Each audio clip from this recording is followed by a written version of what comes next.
Mapagpalang umaga po sa ating lahat mga kapatid. No? Kumusta po yung lahat mga brosis at sa lahat po ng nanonood po. Ito po ang Secure Healing Island at muli naman tayo nagbabalik sa ating mga short video. No? Nais ko lang ipakita ito sa inyo mga kapatid. Ang isang uring halaman na tinatawag dito sa amin na tagihumok. Ito po siya, no? Kung makikita nyo po, para po siyang alugbati. Ang dahon nito parang alugbati, pero hindi po siya totally na parang alugbati. Alam niyo naman po siguro yung alugbati, no? Yun po yung nakakain. Ang gamit po nito mga kapatid, para po ito sa panglambot sa mga tao. Sinasangkap ko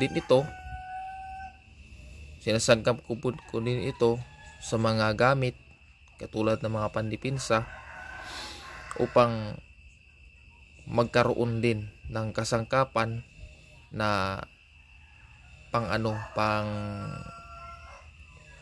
palubag loob sa mga tao. At ginagamit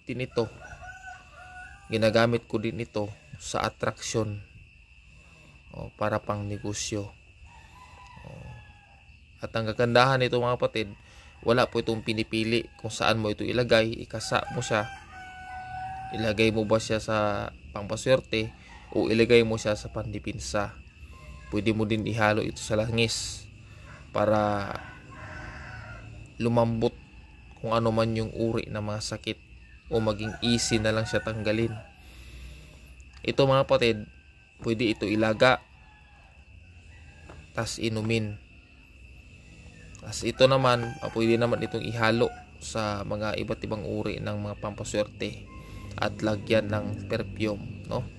Pero kailangan may kombinasyon po siya, para po dito. Ayan.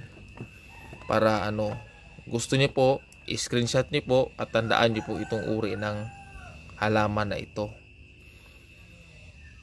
Para makahanap din kayo kung sakali na nandyan kayo sa kabundukan nakatira, o kung hindi man, mahilig kayong manghunting ng mga iba't ibang uri ng mga halaman na mga may bertud, no?